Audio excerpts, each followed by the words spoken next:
We're continuing our discussion about data types, and here we're looking at primary versus secondary. In our previous video, we went through briefly different types of primary data and how you would set up, say, a focus group, a survey, or how to do some observational research. Let's look now at some secondary data. Secondary data is data that was gathered for some other purpose, whereas primary data is gathered for the purpose of solving this current issue. So we've collected data for some other need, and then we find that we can also use it to solve the newest problem that we have. So here we're looking at internal databases as a source of secondary data. So you might have, for your company, sales invoices. You've been collecting information about who buys what. Perhaps you have information from, say, accounts receivable, accounts payable. So we're looking at who owes us money and who do we owe money to. So we can analyze our financials because that data is already being collected for the purpose of determining our accounting, our books. And we can then dive in deeper to better understand who we are purchasing materials from or who is purchasing from us. So we might have other forms of sales reports that we look at. We might have credit applications. So we might be reviewing data. Let's say we are a company that sells vehicles and people do financing through us for those vehicles, and we can do some analysis of that data to better understand our customers. If we're looking at our employees, we might have exit interviews when they're leaving the company. They tell us why, what their plans are, how it was to work with us. And so we can take that text and look for themes as we analyze it. Maybe we collect customer comments. We have reviews on our website, those types of things we collect. And so we can then use that to analyze and explore further, separate from the original intent in which that information was collected. We can have secondary data that's government data. So when it comes to government data in Canada, we have Statistics Canada that will help us understand what is happening in terms of prices. So Statistics Canada has a set of products like milk, soda pop, and it tracks the prices of those over time. So you can look at trends, historical trends. We can look at population data for our area. We can look at demographics. In the US, we have Fred, which provides economic data. So you might want to be using one of those to better understand economic conditions. And I'm just going to show a couple other websites here. So in the US, if government or if taxpayer money is used to collect the data, then the data is publicly available. So data.gov, let's say I want to do some analysis of data on birds. So I type in birds. Any day now.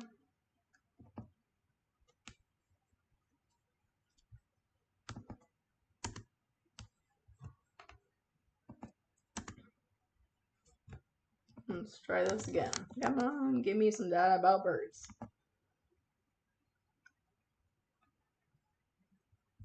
Somebody broke the website. All right. There's some birds. All right, just really slow at the moment.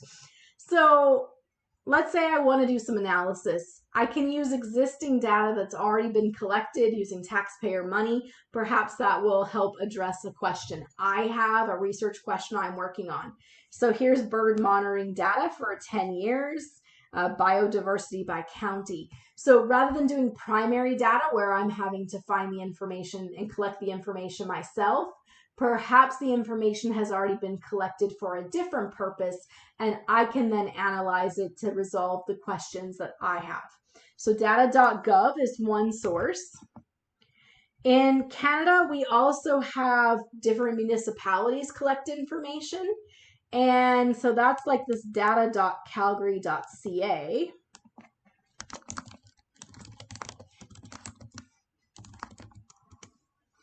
And you can find this for many different cities. It's called Open Data. And each city has one, so Calgary, Edmonton. But then you can go and you can collect data sets. And so we're looking for data that was collected for a different purpose, but then we could use to help resolve issues. So waste collection interruptions, greenhouse gases, perhaps there is data here that is relevant to the question you're trying to resolve for your organization. So these are government provided sites. Another one you could use would be American Time Use Survey. So for example, when I was doing a master's thesis on forensic economics, so I was trying to look at if somebody was injured in an accident, and let's say there was a lawsuit. And so that person, let's say, got hit by a car. You got hit by a car and you could no longer perform duties around your house. Clean, look after your kids, take them to school. The American Time Use Survey looks at how much time households spend, individuals spend, on all kinds of typical activities. And so we could look at how much time does the typical mother spend cleaning the house, cooking, taking the kids to work. And so in forensic economics, we look to value each of those. What is the replacement cost if somebody else has to take my kids to school? What is the replacement cost if I have to hire someone else to clean my house? And so you can use the American Time Use Survey to analyze the households in the US in terms of their work. And so in my master's thesis, I was looking at how much does the typical household do of these activities? What's the replacement value for forensic economics? Because if you're taken to court, because you're suing someone who caused the accident, you're looking to be compensated for all the additional costs to outsource or have someone else take your kids to school and clean the house and so on. So American Time Use Survey is another data set the government provides that might have information that is relevant to the questions you're trying to resolve. In terms of commercial data sources, you can pay companies to collect data. So if you're looking for financial data, Bloomberg has data sets. If you're looking for demographics, you're looking at by region, by area, Environics has that. If you're looking for information about number of viewers of TV ads, that would be Nielsen. If you're looking for information about customers and what they're buying and information about their behaviors, then you can pay Ipsos for that information. So you can pay a third party to get a data set. And then there's research aggregators. So research aggregators are, again, a third party. You can pay them. And here they're collecting information from lots of different sources and pulling it together, from commercial data sources, from government data sources, and combining it together. So Forrester, Mintel, Compass, all of these are looking at business trends. So it looks at by industry, what is likely to happen in terms of, is there a change in demand? Are there issues with supply and production, logistics that are going to impact the business's profitability? It looks at those types of things. So we have primary and we have secondary data that are different types of data you can analyze. Just as we wrap up our discussion about primary and secondary data, the benefit of secondary data is that it can help you clarify or redefine your research problem. So you're trying to resolve an issue for your organization, for a client, and you're asking the question. So you're Coca-Cola, and we're trying to figure out why aren't people buying our new product. But maybe we have a misinterpretation as to what the real issue is. By looking at secondary data, that helps us point us in a direction that we might need to look at. So it tells us or helps us identify what might be an underlying issue by looking at what's happened in the past, by looking at what's happened to similar companies, or by looking at some of these trends that are happening. It can provide a solution to a problem. So maybe someone else has experienced what we are experiencing, and so rather than spend all the money to collect the data ourselves, we can get a quick solution by simply looking at the conclusions that others have drawn from their data sets. It could provide an alternative method. So we're not sure exactly what kind of primary data method we want: surveys, focus groups, observational research. So we could see maybe from secondary data that other people with similar situations did a survey, or maybe if we're going to back to our birds example, what type of data they collected, what type of variables, what type of scenario. They were collecting information about birds under what conditions. That can help guide us if we're going to do primary data collection in the future. It can help us identify potential difficulties. So we're getting ready to do our focus groups for our primary data, and it can help us see that the particular group we're trying to do focus groups with are particularly hard to recruit. There's a very low participation rate, and so it helps kind of identify or flag difficulties we might have, things that we can maybe find an alternative method for data collection, or to look at mitigation. Is there a way to entice people to participate? It can help provide necessary background information to add credibility to our research. So we're doing our own research, others have found similar things, or here's the demographics in the region of the people who participated as we go back to the government data. Help us better understand the information we're collecting in our primary data.